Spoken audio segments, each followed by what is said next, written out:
भगिनी वरविल्ले श्री गुरुभ्यो नमः। गुरुर्ब्रह्मा गुरुर्विष्णु गुरुर्देवो महेश्वरः गुरुसाक्षात् परब्रह्म तस्मै श्री गुरवे नमः। ओम श्री परमात्मने नमः।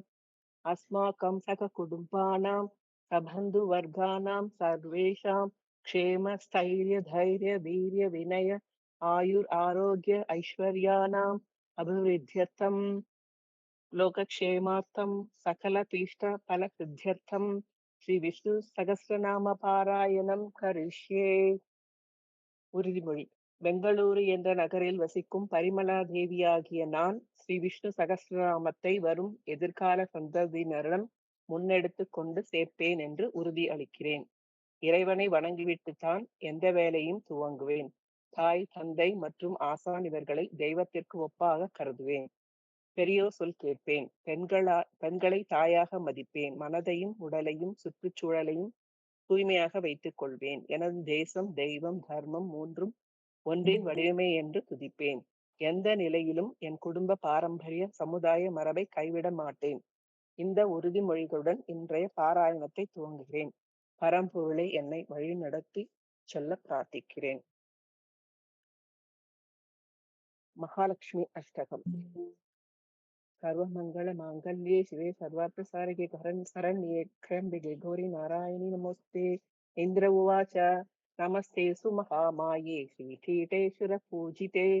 शंखचक्र गदा हस्ते महालक्ष्मी नमोस्तुते. नमस्ते गरुडारूढे कोलासुर भयंकरी सर्वपापहरे देवी महालक्ष्मी नमोस्तुते. सर्वज्ञे सर्ववरते सर्वतुष्ट भयंकरी सर्वदुःखहरे देवी महालक्ष्मी नमोस्तुते. सिद्धिबुद्धिप्रदे देवी मुक्तिप्रदायिनी मंत्रमूर्ते सदा देवी महालक्ष्मी नमोस्तुते. आद्यन्तरहिते देवी आदिशक्ति महेश्वरी लोकज्ञे लोकसम्भूते महालक्ष्मी नमोस्तुते. स्थूल सूक्ष्म महारौद्रे महाशक्ति महोद्धरे महापापहरे देवी महालक्ष्मी नमोस्तुते. पद्मासनस्थिते देवी परब्रह्मस्वरूपिणी परमेशी जगन्माता महालक्ष्मी नमोस्तुते. वेदाम्बरधरे देवी नालालङ्कारभूषिते जगस्थिते जगन्माता महालक्ष्मी नमोस्तुते. महालक्ष्मी अष्टकस्तोत्रम् यः पठेत् भक्तिमान् नरः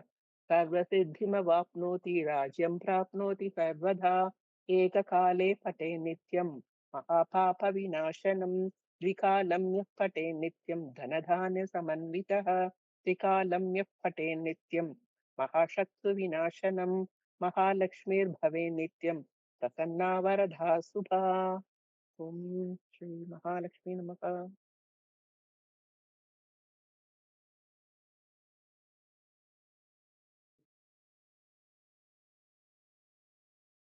शुक्लाम्बरधरं विष्णुं शशिवर्णं चतुर्भुजं प्रसन्नवदनं ध्यायेत् सर्वविघ्नोपशान्तये. नारायणं नमस्कृत्य नरं चैव नरोत्तमं देवीं सरस्वतीं व्यासं ततो जयमुदीरये. व्यासं वसिष्ठनप्तारं शक्तः पौत्रमकल्मषं पराशरात्मजं वन्दे सुखतातं तपोनिधिं. व्यासाय विष्णुरूपाय व्यासरूपाय विष्णवे नमो वैभ्रमनिधये वासिष्ठाय नमो नमः. अविकाराय शुद्धाय नित्याय परमात्मने तदैकरूपरूपाय विष्णवे सर्वजिष्णवे यस्य स्मरणमात्रेण जन्म संसारबन्धनात् विमुच्यते. नमस्तस्मै विष्णवे प्रभविष्णवे. ॐ नमो विष्णवे प्रभविष्णवे. श्रीवैशम्पायन उवाच कृत्वा धर्मान् शेषेण पावनानि च सर्वशः युधिष्ठिरः शान्तनवं पुनरेवाभ्यभाषत. युधिष्ठिर उवाच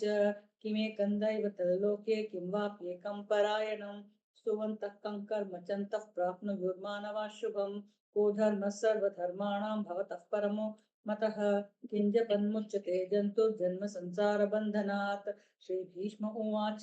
जगत्प्रभुं देवदेवं अनन्तं पुरुषोत्तमं स्तुवन्नाम सहस्रेण पुरुषः सततोऽतितः. तमेव चार्चयन् नित्यं भक्त्या पुरुषमव्ययं ध्यायन् स्तुवन् नमस्यंश्च यजमानश्च मेव च. अनादिनिधनं विष्णुं सर्वलोकमहेश्वरं लोकाध्यक्षं स्तुवन्नित्यं सर्वदुःखातिगो भवेत् ब्रह्मण्यं सर्वधर्मज्ञं लोकानां कीर्तिवर्धनं लोकनाथं महद्भूतं सर्वभूतभवोद्भवम् एष मे सर्वधर्माणां धर्मोऽधिकतमो मतः यद्भक्त्या पुण्डरीकाक्षं स्तवैरच्चेन्नरः सदा परमं यो महत्तेजः परमं यो महत्तपः परमं यो महद्ब्रह्म परमं यः परायणं पवित्राणां पवित्रं यो मङ्गलानां च मङ्गलं दैवतं देवतानां च भूतानां यो यः पिता यतः सर्वाणि भूतानि भवन्त्यादियुगागमे यस्मिंश्च प्रलयं यान्ति पुनरेव युगक्षये तस्य लोकप्रधानस्य जगन्नाथस्य भूपते विष्णोर्नाम सहस्रं मे शृणु पापभयापहम् यानि नामानि गौणानि विख्यातानि महात्मनः ऋषिभिः परिगीतानि तानि वक्ष्यामि भूतये ऋषिर्नाम्नां सहस्रस्य वेदव्यासो महामुनिः छन्दोनुष्टुप् तथा देवो भगवान् देवकीसुतः अमृतांशुद्भवो बीजं शक्तिर्देवकी नन्दन त्रिसामाहृदयं तस्य शान्त्यर्थे विनियुज्यते विष्णुं विष्णुं महाविष्णुं प्रभविष्णुं महेश्वरम् अनेकरूप दैत्यान्तं नमामि पुरुषोत्तमम् अस्य श्रीविष्णोर्दिव्यसहस्रनामस्तोत्रमहामन्त्रस्य श्रीवेदव्यासो भगवान् ऋषिः अनुष्टुप्छन्दः श्रीमहाविष्णुपरमात्मा श्रीमन्नारायणो देवता अमृतांशूद्भवो बाणुर्बीजं देवकीनन्दसृष्टेति शक्तिः उद्भवक्षोभण देव इति परमो मन्त्रः शङ्खपृन्नन्दकी चक्रीति कीलकं सार्गतन्वा कदा गदाधर इत्यस्त्रं रथाङ्गपाणि रक्षोप्य इति नेत्रं त्रिसामा सामेति कवचम् आनन्दं परब्रह्मेति योनिः रुदुः सुदर्शन फल इति दिग्बन्धः श्रीविश्वरूप इति ध्यानं श्रीमहाविष्णुप्रीत्यर्थे सहस्रनाम जपे विनियोगः ध्यानं क्षीरोदन्वत्प्रदेशे शुचिमणिविलचत् सैकदे मौक्तिकानां मालालुप्तास्मस्तस्फटिकमणिनिभैर्मौक्तिकैर्मण्डिताङ्गः शुभ्रैरभ्रैरदभ्रैरुपरि विरचितैर्मुक्तपीयूषवर्षैः आनन्दीनः पुनिया सलिलनगदा शार्ङ्गपाणि शङ्खपाणिर्मुकुन्दः भूपादौ यस्य नाभिर्वेदसुर नीलचन्द्रसूर्ये च नेत्रे कर्णावाचा शिरोध्यौर्मुखमपि दगनो यस्य वस्ते मब्धिः अन्धस्थं यस्य विश्वं सुरनर खगो भोगि गन्धर्वदैत्यैः चित्रं रं रं यदेतं त्रिभुवन वपुषं विष्णुमीशं नमामि ॐ नमो भगवते वासुदेवाय शान्ताकारं भुजगशयनं पद्मनाभं सुरेशं विश्वाधारं गगनसदृशं मेघवर्णं शुभाङ्गं लक्ष्मीकान्तं कमलनयनं योगिगृध्यानगम्यं वन्दे विष्णुं भवभयकरं सर्वलोकैकनाथं मेघश्यामं पीतकौशेयवासं श्रीवत्साङ्गं कौस्तुभोत्पासिताङ्गं पुण्योभेदं पुण्डरीकैदाक्षं विष्णुं वन्दे सर्वलोकैकनाथं नमः समस्तभूतानामादिभूताय भूभृदे अनेकरूपरूपाय विष्णवे प्रभविष्णवे शशङ्खचक्रं सकरीडकुण्डलं सबीदवक्त्रं सरसीरुगेक्षणं सकारवक्षस्थलशोभिकौस्तभं नमामि विष्णुं शिरसा चतुर्भुजं छायायां पारियस्य हेमसिंहासनोपरि आसीनमं पुदस्याम मायदाक्षामलङ्कृतं चन्द्राननं चतुर्बाहुं श्रीवत्साङ्गितवक्षसं रुक्मणी सत्यभामाभ्यां सहितं कृष्णमाश्रये ॐ ॐ विश्वस्मै नमः विश्वं विष्णुर्वषट्कारो भूतभव्यभवत्प्रभुः भूतकृद्भूतकृद्भावो भूतात्मा भूतभावनः भूतात्मा परमात्मा च मुक्तानां परमागतिः अव्ययः पुरुषसाक्षी क्षेत्रज्ञोऽक्षर एव च योगो योगविदां नेता प्रधानपुरुषेश्वरः नारसिंहवपुः श्रीमान् केशवः पुरुषोत्तमः सर्वशिवत्थानुर्भूतादिर्निधिरव्ययः सम्भवो भावनो भक्ता प्रभवः प्रभुरीश्वरः स्वयंभुः शम्भुरादित्यः पुष्कराक्षो महास्वनः अनादिनिधनो धाता विधाता धातुरुत्तमः अप्रमेयो ऋषिकेश पद्मनाभो मरप्रभुः विश्वकर्मा मनुस्त्वष्टास्तविष्टस्तविरो ध्रुवः अग्राह्य शाश्वत कृष्णो लोगिदाक्ष प्रदर्दनः प्रबोधस्तकगुप्ताम पवित्रं मङ्गलं शम् ईशान प्राणद प्राणो ज्येष्ठः श्रेष्ठ प्रजापतिः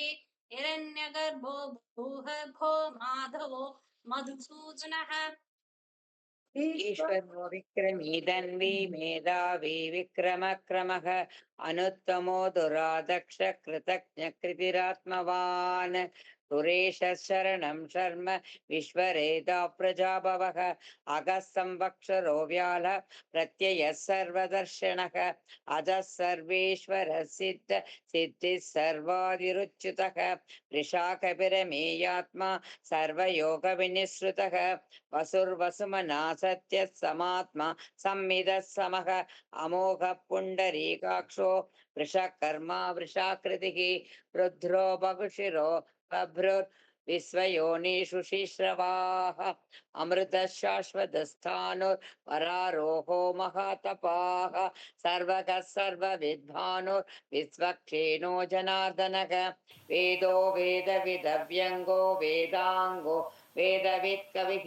लोकाध्यक्षत्युराध्यक्षो धर्माध्यक्षकृताकृतः चतुरात्मा चतुर्यूहः चतुर्दंशच्चतुर्भुजः राजिष्णुं भोजनं भोक्ता सहिष्णुर्जगताजितः अनको विजयो जेता विश्वयोनिर्पुनर्वसुः उपेन्द्रो वामनक्रांशुरमोघशुचिरूचितः अतीन्द्र संगर सर्गो धृतात्मा नियमो यमः वेद्यो वैद्य सदा योगी वीरः माधवो मधुः अतीन्द्रियो महामायो महोत्साहो महाबलः महाबुद्धिर्महावीर्यो महाशक्तिर्महाद्युतिः अनिर्देश्य वपुः श्रीमान् अमेयात्मा महाधृतृः महेश्वासो महीभर्ता श्रीनिवासस्तथाङ्गतिः अनिरुद्धस्तुरानन्दो गोविन्दो मिताम्बतिः मरीचिर्दमनोहंसस्तुपर्णो भुजगोत्तमः हिरण्यनाभस्तुतपः पद्मनाभः प्रजापतिः अमृतिः सर्वदृक्सिंहसन्तादासन्तिमान् स्थिरः अजो दुर्मर्शनशास्ता विश्रुतात्मा सुरारिः गुरुर्गुरुदमोदाम सत्य सत्य पराक्रमः निमिषो निमिषस्त्रग्विवाचस्पतिरुदारधि अग्रणीर्ग्रामणी श्रीमान् न्यायो नेता समीरणः सहस्रमूर्धा विश्वात्मा सहस्राक्षः सहस्रपात्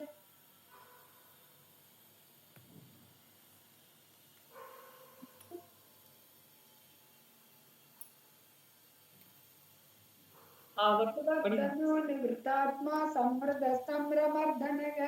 अग संवर्ध गोवन्नीरनिलोदरणीधर सुप्रसाद प्रसन्नात्मा विश्वसृक् विश्वभुक् विभुः सत्कर्ता सत्कृतस्तादुर्जन्मुर्नारायणो नर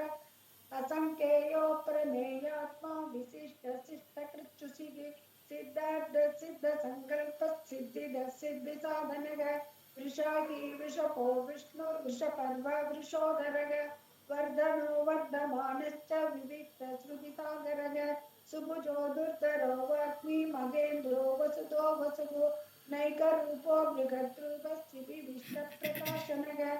ओजस्तेजो द्विधिधर प्रकाशात्मा प्रतापनः रुद्रस्पष्टाक्षरो मन्त्रस्तन्त्रांशुर्भास्करद्युत् अमृतांशोद्भवो भानुशशबिन्दुशुरेश्वरः औषधं जगत्सत्सेतुः भूतभव्यभवन्नाथः पवनः पावनो नलः कामः कामकृत्कान्तः कामः कामप्रदः युगादिकृद्युगावर्तो नैकमायो महाशनः अदृश्यो व्यक्तरूपश्च सहस्रजितनन्तजित् इष्टो विशिष्टशिष्टेष्टः शिखण्डी नहुषो वृषः क्रोधः क्रोधकृत्कर्ता विश्वबाहुर्महीधरः अच्युतः प्रदितः प्राणः प्राणदो वासवानुजः अपान्निधिरधिष्ठानमप्रमत्तः प्रतिष्ठितः स्कन्दस्कन्दधरो दुर्यो वरदो वायुवाहनः वासुदेवो बृहद्भानुरादिदेवः पुरन्दरः अशोकस्तारनस्तारः शूरः शौरिर्जनेश्वरः अनुकूलः शतावर्तः पद्मी पद्मनिवेक्षणः पद्मनाभोरविन्दाक्षः पद्मगर्भः शरीरभृत् महर्धिरिद्धो वृद्धात्मा महाक्षो गरुडध्वजः अतुलः शरभो भीमसमयज्ञो हविर्हरिः सर्वलक्षणलक्षण्यो लक्ष्मीवान् समितिञ्जयः विक्षरो रोहितो मार्गो हेतुर्दामोदरः सहः महीधरो महाभागो वेगवानमिताशनः शोभनो देव श्रीगर्भ परमेश्वरः करणं कारणं कर्ता विहर्ता गहनो गुगः व्यवसायो व्यवस्थानः संस्थानस्थानदोत्रुवः परत्ति परमस्पष्टः तुष्टः पुष्टशुपेक्षणः रामो विरामो विरतो मार्गो नेयो नयो नयः वीरशक्तिमदां श्रेष्ठो धर्मो धर्मविदुत्तमः वैकुण्ठपुरुष प्राण प्राणद प्रणवप्रदुः हिरण्यगर्भशत्रुघ्नो व्याप्तो वायुरदोक्षजः ऋदुसुदर्शनकाल परमेष्टि परिग्रहः उग्रः संवत्सरो दक्षो विश्रामो विश्वदक्षिणः विस्तारस्थावरस्थाणुः प्रमाणं बीजमव्ययम् अर्थोऽनर्थो महाकोशो महाभोगो महाधनः अनिर्विन्नस्थविष्ठो भूर्धर्मयूपो महामतः नक्षत्रनिर्नक्षत्री क्षमः क्षामः समीहनः यज्ञयज्ञो महेश्यश्च ऋतुसहस्रं सदाङ्गतिः सर्वदर्शी विमुक्तात्मा सर्वज्ञो ज्ञानमुत्तमम् सुहृदमुखः सूक्ष्मः सुघोषः सुगतः सुकृत् मनोहरोजिदक्रोधो वीरबाहुर्वितारणक स्वापनस्ववशो व्यापी नैगात्मा नैगकर्मकृत् वत्सरो वत्सलो वत्सी रत्नगर्भोदनेश्वरः धर्मगुद्धर्मगृद्धर्मी सदशक्षरमक्षरम् अविज्ञातसहस्रांशुर्विधाता कृतलक्षणः कपस्तिनिनेमिस्तत्वत्सः सिंहो भूतमगेश्वरः आदिदेवो महादेवो देवेशो देवभृद्गुरुः उद्धरो गोपदीर्घोक्ता ज्ञानगम्यः पुरातनः शरीरभूतभृद्भोक्ता गभीन्द्रो भूरि दक्षिणः सोमभो सोमः गुरुधिक्पुरुषत्तमः विनयोजयः सत्यसन्धो दाशार्हः सात्वतां पतिः जीवो विनयिता साक्षी मुकुन्दो मिदविक्रमः अम्बो निधिररन्दात्मा महो दधिचयोन्दः तत्तगः अजो महार्हः स्वाभाव्यो दिदमित्र प्रमोदनः आनन्दो नन्दनो नन्दः सत्यधर्मात्रिविक्रमः श्री कपिलाचार्य कृतज्ञो मेदिनीपतिः श्रीभद्रश्रिदशास्यक्षो महाशृङ्गकृतालकृत् महावराहो गोविन्द शिष्टेन कनकाङ्कति मुख्यो कबिरो कहनो गुप्तः चक्रकदाधरः वेदास्वाङ्गोजितकृष्णो कृतसङ्कसनोच्युतः वरुणो वारुणो वृषभ पुष्कराक्षो महामनाः भगवान् भगानन्दी वनमाली हलायुतः आदित्यो ज्योतिरादित्यः सहिष्णुकति सप्तमः सुधन्वा खण्ड परशुधार्णोत्र विनप्रदः त्रिस्पृक् सर्वत्रिप्यासो वाचस्पतिरजोनिचक त्रिसामा सामक साम निर्वाणं पेशजं पिशक संन्यास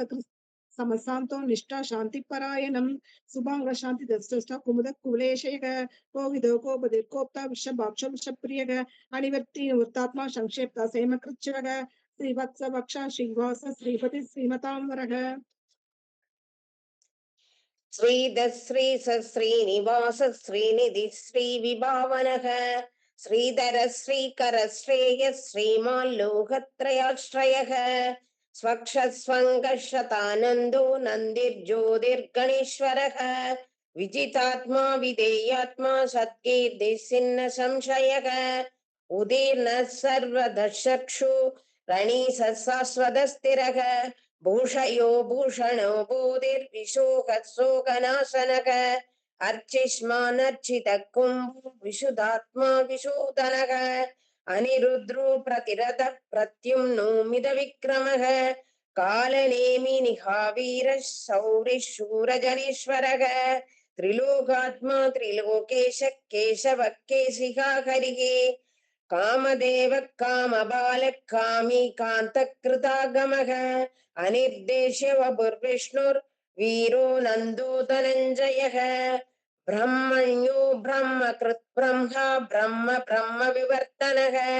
ब्रह्मविद्ब्रह्मणो ब्रह्मी ब्रह्मज्ञो ब्रह्मण प्रियः महाक्रमो महाकर्म महातेजा महोरगः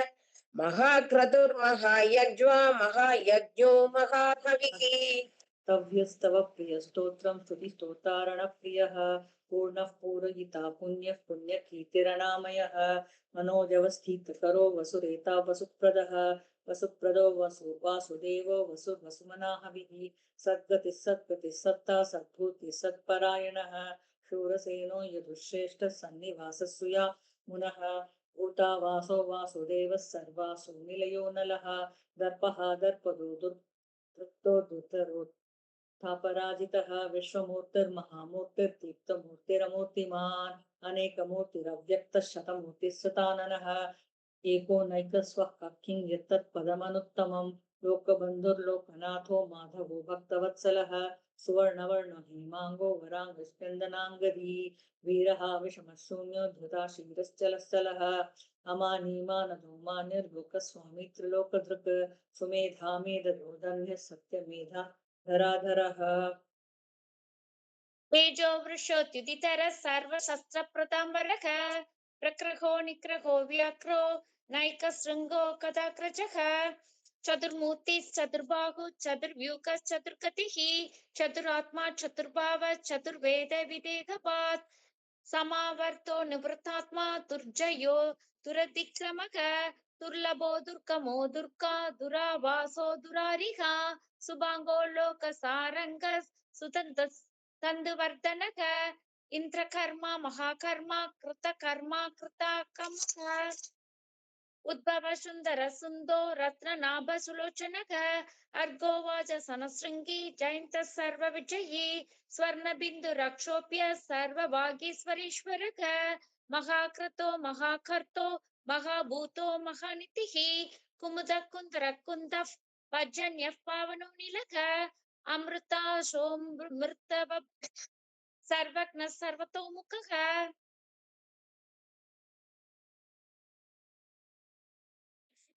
ஸ்ரேணி வந்துட்டாங்களே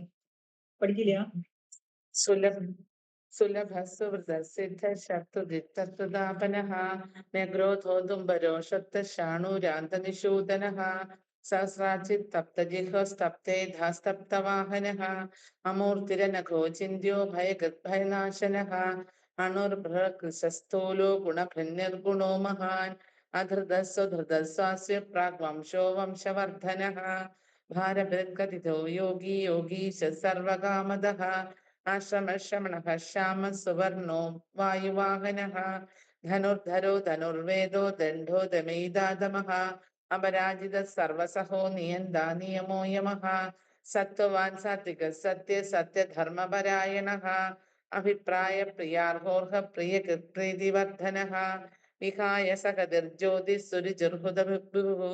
विविर्विरोचन सूर्य सवितार विलोचनः अनन्तो हुतभुक्भोक्ता सुखदो नैगजो गृजः अनिर्विण्णः सदामर्षि लोकाधिष्ठानमद्भुतः सनातनतमः कपिलः कपिरव्ययः स्वस्तिदः स्वस्तिकृत् स्वस्ति स्वस्ति भुक् स्वस्ति दक्षिणः अरौत्रः कुण्डली चक्री विक्रम योजित शासनः सप्ताधिकः सप्तशः शिशिरः शर्वरीकरः अक्रूरः पेशलो दक्षो दक्षिणक्षमिनाम्बरः विद्वत्तमो वीतभयः पुण्यश्रवणकीर्तनः उत्थारणो दुष्कृतिः पुण्यो दुःस्वप्ननाशनः वीरगारक्षणः सन्तो जीवनः पर्यवस्थितः अनन्तरूपो नन्दश्रीजितमन्युर्भयापहः चतुरश्लोकभीरात्मा विदिशो व्यादिशो दिशः अनादिर्भूर्भवो लक्ष्मी सुविरो रुचिराङ्गदः जननो जनजन्मातिर्भीमो भीमपराक्रमः आधारनिलयो धाता पुष्पहास प्रजागरः ऊर्ध्वकः सत्पथासार प्राणद प्रणवपणः प्रमाणं प्राणनिलयः प्राणप्रद्भ्राणजीवनः तत्त्वं तत्त्वविदेकात्मा जन्म मृत्युजरादिगः भूर्भुवः स्वत्रस्तारः सविता प्रपितामहः यज्ञो यज्ञपतिर्यज्वा भूर्भुवः स्वस्तारः सविता प्रपितामहः यज्ञो यज्ञप्रतियज्वा यज्ञाङ्गो यज्ञवाहनः यज्ञभृत्यज्ञकृत्यज्ञी यज्ञभृत्यज्ञसाधनः यज्ञान्तकृत्यज्ञगुह्यगुह्यमन्नाद एव च आत्मयोनिर्स्वयं जातो वैखानः सामगायनः देवकी नन्दनः सृष्टा क्षितिशपापनाशनः शङ्खभृन्नन्दगी चक्री शाङ्खधन्वा गदाधरः रथाङ्गपाणिरक्षोभ्यः सर्वप्रहरणायुधः सर्वप्रहरणायुध ॐ नमः इति वनमाली गदी शाङ्गी शङ्गी चक्री चनन्दगी श्रीमन्नारायणो विष्णु वासुदेवो विरक्षितु वनमाली गदी शाङ्गी शङ्गी चक्री चनन्दगी श्रीमन्नारायणो विष्णुर्वासुदेवो विरक्षतु वनमाली गदी शाङ्गी शङ्गी चक्री चनन्दगी श्रीमन्नारायणो विष्णुर्वासुदेवो विरक्षतु ॐ वासुदेवो विरक्षतु ॐ नमः इतीदं कीर्तनीयस्य केशवस्य महात्मनः नाम्नां सहस्रं दिव्यानाम् अशेषेण प्रकीर्तितं य इदं शृणुया नित्यं यश्चापि परिकीर्तयेत् नाशुभं प्राप्नुयात् किञ्चित् सौमुत्रेह च मानवः वेदान्तगो ब्राह्मणस्य क्षत्रियो विजयी भवेत् वैश्यो धनसमृद्धस्य सूत्रसुखमवाप्नुयात् धर्मार्थि प्राप्नुयात् धर्मम् अर्थार्थि चार्थमाप्नुयात् कामानवाप्नुयात् कामी प्रजार्थि चाप्नुयात् प्रजां भक्तिमान् यः सदोथाय शुचिसत्कदमानसः सहस्रं वासुदेवस्य नाम्नामेतत् प्रकीर्तयेत् यशः प्राप्नोति विपुलं याति प्रधान्यमेव च अचलां श्रियमाप्नोति श्रेयः प्राप्नोति अनुत्तमं न भयं कचिदाप्नोति वीर्यं तेजश्च विन्दति न भवत्यरोगो धृतिमान् बलरूपगुणान्वितः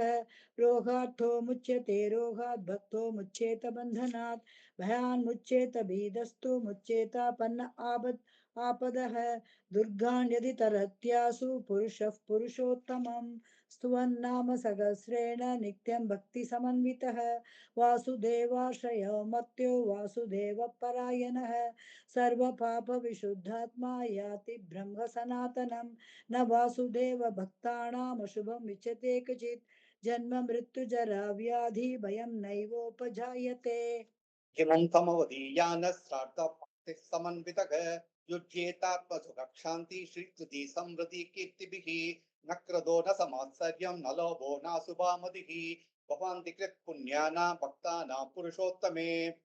जव्यस्य संद्राक्ष नक्षत्र गम दिशो भूर्महोदधि वासुदेवस्य वीर्येण विक्रुधानि महात्मनः ससुरासुर गन्धर्वं सयक्षोरक राक्षसं जगत्वसे वर्तते संकृष्टस्य ससराचरम् इंद्रियाणि मनोबुद्ध्य सत्त्वं तेजो बलं धृतिः वासुदेवात्मा कान्याहुः क्षेत्रं क्षेत्रज्ञ एव च सर्वागमानमाचार प्रथमं परिकल्पते आचार प्रभवो धर्मो धर्म यस्य प्रवृच्छिदः ऋषयः पितरो देवा महाभूतानि दानवः जङ्गमं सेदं जगन्नारायणोद्भवं योगाज्ञानं तदा सांख्यं विद्या शिल्पाति कर्म च वेदाशास्त्राणि विज्ञानाम् एतत् सर्वं जनार्दनात् एको विष्णुत्मगद्भूतं पृथक् भूतान्यकेशः त्रिलोकान् व्याप्य भूतात्मा भुङ्क्ते विश्वभुक्तव्यः इमं समं भगवतो विष्णु व्यासेन कीर्तितं पठेत् प्राप्तुं सुगानि च विश्वेश्वरमसंसेवं जगदप्रभुमव्ययं भजन्ति ये पुष्कराक्षं नदे यान्ति पराभवं नदे यान्ति पराभवं नम इति अर्जुन उवाच पद्मपत्र विशालाक्ष पद्मनाभसुरोत्तम भक्तानामनुरक्तानां त्रादा भव जनार्दन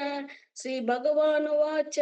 यो मां नाम सहस्रेण स्तोतुमिच्छति पाण्डव सोऽहमेकेन श्लोकेन सुध एव न संशयः सुध एव न संशय ॐ नम इति व्यास उवाच वासनात् वासुदेवस्य वासिदं भुवनत्रयं सर्वभूतनिवासोऽसि वासुदेव नमोऽस्तुते श्रीवासुदेव नमोऽस्तुत ॐ नम इति पार्वत्युवाच केनोपायेन लघुना विष्णोर्नाम सहस्रकं पठ्यते पण्डितैर्नित्यं श्रोतुमिच्छाम्यहं प्रभो ईश्वर उवाच श्रीराम राम रामेति रमे रामे मनोरमे सहस्रनाम तत्तुल्यं राम नाम वरानने श्रीराम राम रामेति रमे रामे मनोरमे सहस्रनाम तत्तुल्यं राम नाम वरानने श्रीराम राम रामेति रमे रामे मनोरमे सहस्रनाम तत्तुल्यं राम नाम वरानने श्रीराम नाम वरानन ॐ नम इति ब्रह्मोवाच नमस्तु वन्दानन्दनाय सहस्रमूर्तये सहस्रपादाक्षि सरो शिरोरुपाहवे सहस्रनामे पुरुषाय शाश्वते सहस्रकोटियुगधारिणे नमः सहस्रकोटियुगधारिणे नम ॐ नम इति संजय उवाच यत्र योगेश्वर कृष्णो यत्र पार्थो धनुर्धनः तत्र श्रीविजयो भूतिर्ध्रुवा द्विधिर्मतिर्नम श्रीभगवानुवाच अनन्याश्च चिन्तयन्तो मां ये जनाः पर्युपासते तेषां नित्याभियुक्तानां योगक्षेमं वहाम्यहम् परित्राणाय साधूनां विनाशाय चतुष्कृतां धर्म संस्थापनार्थाय संभवामि युगे युगे आर्ता विषण्णास्तिलाश भीताः घोरेषु सव्यादिषु वर्तमानाः संगीतनारायण शब्दमात्रं विमुक्तदुःखा सुखिनो भवन्तु आर्ता विषण्णाशिथिलाश भीताः घोरेषु सव्यादिषु वर्तमानाः संगीतनारायण शब्दमात्रं विमुक्तदुःखा सुखिनो भवन्तु कायेन वाचा मनस्तेन्द्रियैः वा बुद्ध्यात्मना वा प्रकृते स्वभावात् करोमि यत् सकलं परस्मै नारायणायेति समर्पयामि श्री विष्णु सहस्रनाम स्तोत्रं सम्पूर्णम् यदक्षरपदभ्रष्टं मात्राहीनं तु यद्भवेत् तत्सर्वं संशयां देव नारायण नमोऽस्तुते विसर्गबिन्दुमात्राणि पदपादानि स्वराणि च न्यूनानि साधिरिक्तानि क्षमक्ष पुरुषोत्तम अन्यदा शरणं नास्ति तमेव शरणं मम तस्मात् कारुण्यभावेन रक्ष रक्ष जनार्दन ॐ सर्वे भवन्तु सुखिनः सर्वे सन्तु निरामयाः सर्वे भद्राणि पश्यन्तु मा कश्चित् दुःखभाग् भवेत् ॐ शान्ति शान्ति शान्तिः हरिः ॐ ॐ गुरुभ्यो नमः हरिः ॐ